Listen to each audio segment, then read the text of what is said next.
Hello again, and welcome back, everybody, to another edition of the Rural Report. I am your Rural 2IC. Let's talk more about situational awareness. Now, this is going to be situational awareness outside of your home. Let's face it, long term SHTF situation, you're going to have to step outside of your front door. Now, the reasons for this, for the people that think that they can just shut their door and everything will be just fine, well, you're going to have to go outside and get water. You're going to have to get food. You're going to have to get resources. You need sunlight. Um, and that goes for the people that think that they can live in an underground bunker for the rest of their lives. You're going to need to get rid of waste, whether that's trash or human waste. There's a lot, okay, of reasons that you're going to have to go outside. So we're a step away from that. Now, when you go outside, because most of us, we're going to have to go outside, to tend to crops and different things like that. Well, some of the things that you can do, we're going to kind of split this. One is we want to set up a deterrence and place things in a tactical advantage sort of way. So that goes with in the time of relative peace that we're in now, you want things to look normal and not out of place. So, examples of that would be to take some sort of a thorny style bush, a rose bush, or different fruit bearing thorn bushes, and plant them underneath windows. Will it stop somebody from getting in? No, it won't. Will it make it that much more difficult? Yeah, it's a deterrence. It's one of those ones that you will definitely have a much better chance to know that there's somebody right outside your window than if you have nothing there. Next is going to be to place objects around your house. So, to like what we talked about on the inside, you can tactically have a decor item. So, to put out lanterns, they look really nifty, but in a bad scenario, you can pick them up and use them. Same thing for like garden lighting and things like that. Uh, I know I got a rock garden just on the other side of my front porch, and I took the opportunity to go through and sprinkle some of those luminescent stone in there because there is, it's kind of like a trip hazard. I know that I'm going from concrete to off concrete. So if something is, completely pitch black, there's no electricity, there's no illumination, I don't have a flashlight or whatever, I know where I'm at in my yard. It's a mile marker, so to speak. And so I have things around my place. Now, I'm not going to get into a ton of it for OPSEC reasons, but it would be a good little indicator. Different things that you can put outside of your home, that is windage indicators to let you know, which way weather's coming, and smoke and different things like that is a good idea. And that's as simple as just putting out an American flag. Uh, there's a lot of different things that you can do that you can make it to where it's tactically advanced for you to do because you know where the item is, you know how to use the item, how to get to it, all that. What you don't want to do is to basically leave weapons outside your house that can be used against you. So when you're done, you don't want to uh, leave a shovel or something like that. Because if somebody stumbles upon your property that has absolutely nothing, they're already there out of desperation. If you just left a shovel sitting right out in the open, that now becomes your item that's being used against you. And so you need to make sure that you properly take care of your items. One, you probably shouldn't be leaving things out in the weather. They can get stolen, used against you. There's a bunch of reasons. Put your stuff away, okay? But you need to not only make sure that you walk the outside of your property, so this way you can see if things look out of place. Nobody knows your property better than you. And so when you see grass trampled that wasn't normally there, was that 2 foot or 4 foot? You know, uh, if you can see remnants of trash, you can see, a path being beaten down in the woods beside your house. It's indicators, and that's what you want to keep a note and record of. So that way it's intel. Then you want to make sure that you have some sort of line of communication. Okay. For all the people that want to lone wolf this, I'm probably not the channel for you. So you want to network, and you want to make sure that you know your neighbors. If you don't know your neighbors, you at least need to get to know them the best that you can. Even if they don't believe it, which most of us that watch this channel, we live a little bit more, at least suburby, if not more rural. But that still is not an excuse to not get to know your neighbors. You don't have to like your neighbors. I mean, obviously, it's better if you guys can get along, or if they're fellow preppers just like us, which a lot of my neighbors are, and you get to work together. Because if it's me, Mrs. Rural, and Little Rural, who Little Rural is only 4 years old. He's not much help, okay? When it comes to trying to be tactically aware and situationally aware. He's going to be doing his own thing, as he should be.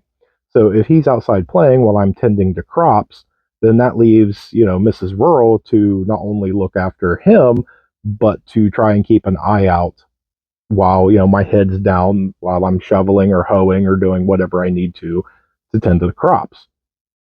So that takes my attention away. Well, it would be a lot better if I had help, i.e., neighbors.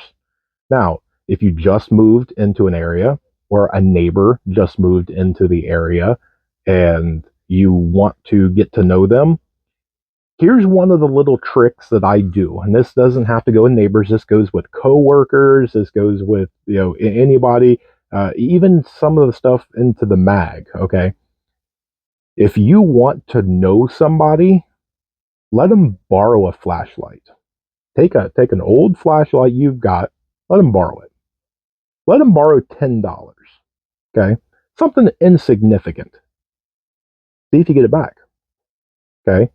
And there's a lot of times I've had people come to me and they go, "Why did you give that person $10? You know you're not getting it back." It's an investment for me.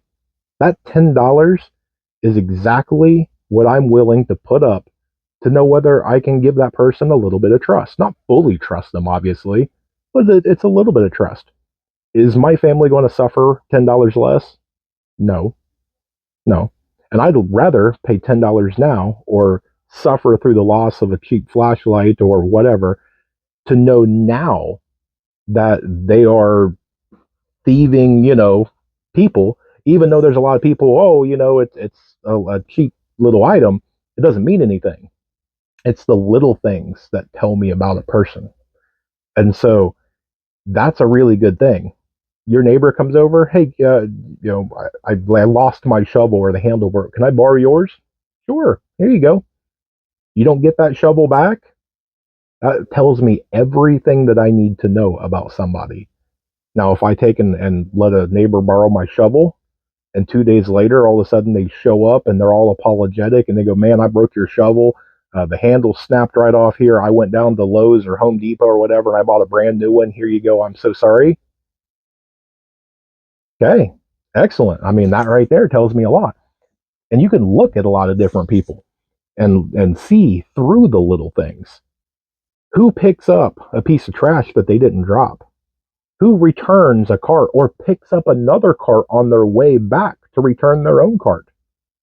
It's those little things that really tell you when nobody's watching.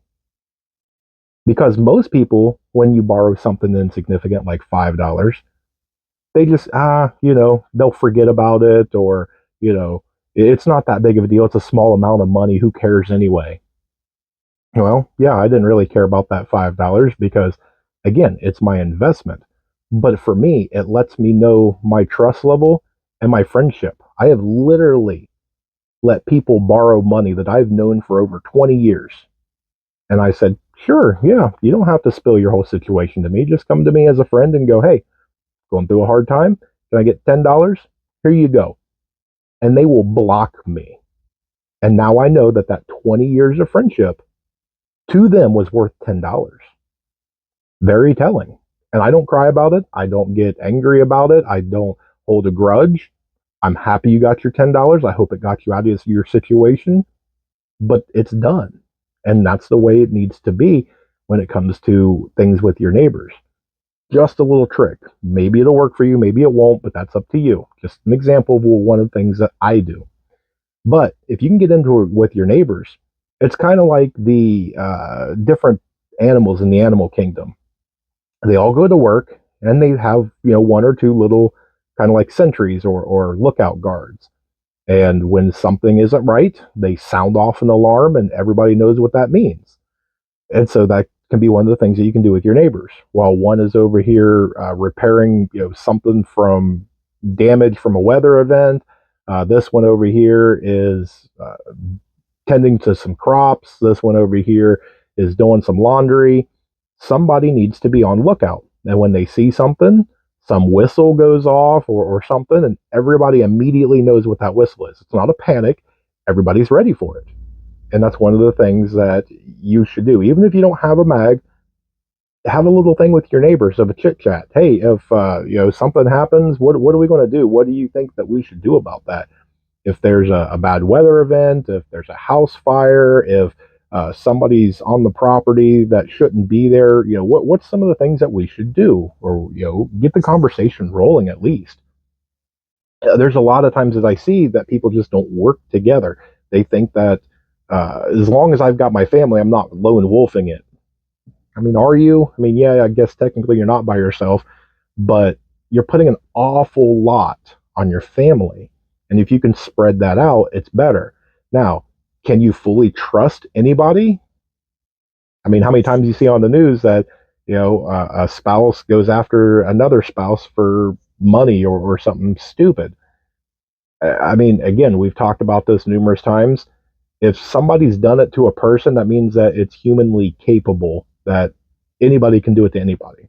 So you've got to do your own thing on how you build your trust and maintain your trust and level of trust and all that. But to go back to it, you're going to have to go outside. And so to be able to go outside and to have an overwatch, you need to also make sure that your things that you are doing outside is strategically done as well. So try and make it to where your animals and your crops and your workshop and water source and things like that is not in a bad location. You need to have things strategically placed. And I know it's going to be difficult for some people, or they're going to say it's impossible, I can't do this, can't do that. Work towards it. How do you make it safer? Because let's say you have a detached garage. Your driveway comes up by your house, it goes past your house another 100 feet, and you have a nice big garage, barn, whatever thing. Can you traverse that from your house with no lights, no electricity at 2 in the morning and make it there safely without any tripping hazards, without any holes, without anything? Can you make it there safely? Okay, if you can, great. Now, you have cover. What happens if you need to get from there, from your house to that building, while there's danger out there? And you can put whatever danger you want. Then people will go, oh, I'm not leaving my house. Okay, what happens if your house is on fire because there's a small group of people out front throwing fire lit objects at your house, and you need to run out the back door to that other building because that's where you have your bug out vehicle and other different things or whatever. Put whatever scenario you want in there. Do you have cover to get there? Because I see that a lot too, where people will put on there, well, you want to have a clear shot to it. Okay, that would be great in peacetime. But if I need to traverse, what is that, 30 yards in the middle of the night with no flashlight or no nothing while there's potential danger around, I'd like to have something that I can get behind for some cover. Now, every situation is going to be different. Maybe you'll never need that cover, and I really hope that you do. I hope that you never ever get put in a situation to where most of the things that we talk about on this channel doesn't affect you. But if it does, it's something to think about. Now, you need to make sure that you have different things set up in home defense outside of your home. So I've seen different people that will take and pre-cut like a half inch, 3/4 inch plywood or something like that. And that way they can quickly attach them to the windows. Okay, great. Not only does that obstruct the vision inside of the house, but it obstructs outside of the house too. Also, don't get led into a false sense of security. So just because you have this nice, real thick piece of wood over top, it's only going to stop so much. Plus, it's very flammable.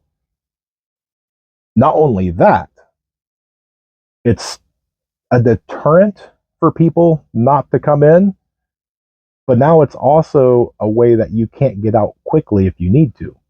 There's a give and take to a lot of this, and that's why you need to test things out and you need to think things through. So as you go about and you walk your property, look at different things. All right, if somebody came from this direction, what is my field of view from inside of the house, from outside of the house?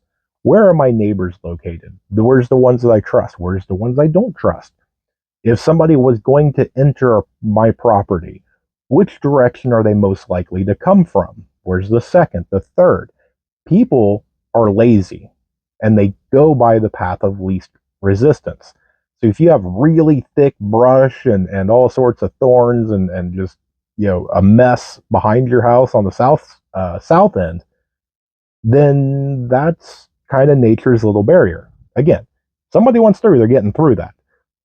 But if there's an easier way, they're going to swing around to the west, the east, the north, or whatever, and you can focus your attention there. The path of least resistance is where your focus needs to go. Then it needs to go to the second, the third, and on down the list.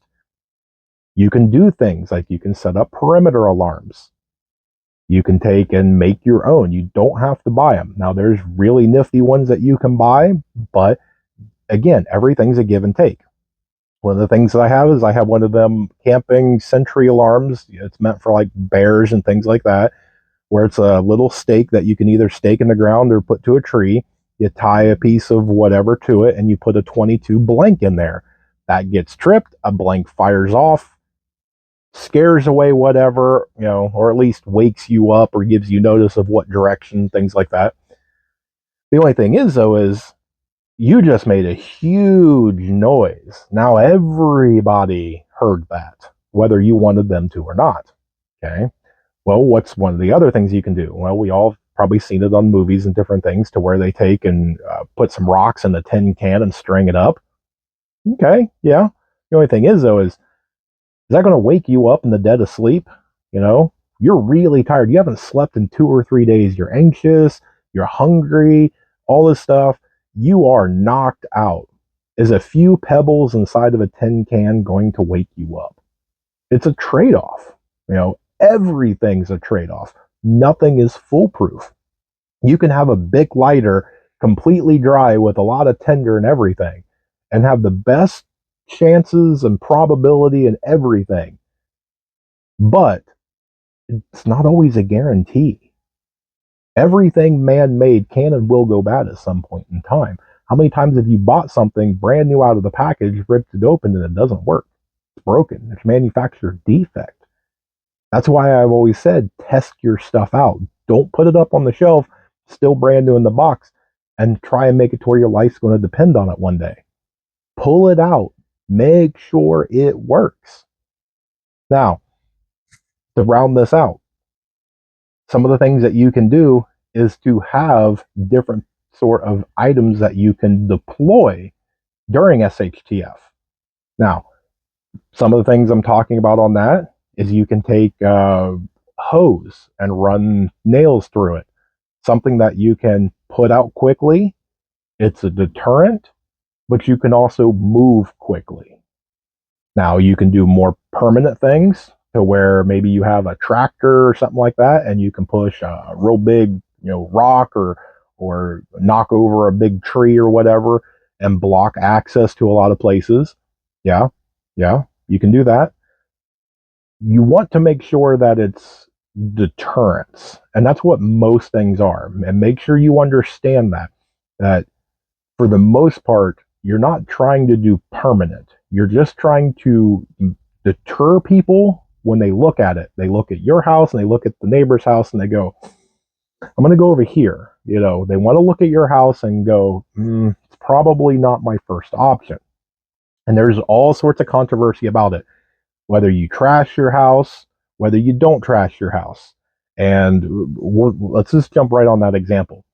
Okay, I've heard it to where you trash your house, make it to look like, all of it. If it's all well kept, then that's a big target and everybody's going to head right there. Well, if it's trashed, then probably somebody doesn't, live there anymore. It's probably, people's been through there and did some stuff, and maybe there's some supplies left. So, if there's somebody out there by themselves or a small group of people, the chances of somebody being inside of a trashed out house, it's probably pretty good that there's nobody inside. So it might be a bigger target. Now, if you have a well kept place, people will argue, well, if it's well kept, that means that there's people there. There's obviously food and water and supplies and all the other stuff. Okay, but also we just talked about it. If there's a couple of rundown places, they'll probably go check those first, knowing that inside of that well kept house, there's people there and that they're going to probably put up a fight. People usually don't look for conflict in that sort of a situation. They want to look for path of least resistance. So it's back and forth. Most of everything is all controversial. You're going to have people on both sides. And with the curse of the internet, whatever you believe up here, if you are not open-minded to try and look at every different angle to come up with the best thing that works for you, then you can go on the internet and find all sorts of different things that'll back you up to make it to where you are right, that your justification for what you're doing is 100% correct. You need to have an open mind. You need to figure out what works for you. Find out different scenarios, find out different methods, find out everything that you can on all these little things. What works for me may not work for you. What works for me may work for you. Maybe you just have to modify it just a little tiny bit, and it works for you. What works for me, that's a really great idea that absolutely, is proven. Hey, I put this out here. Here's 2 or 3 different scenarios in the past where I prove that it works, still may not work for you.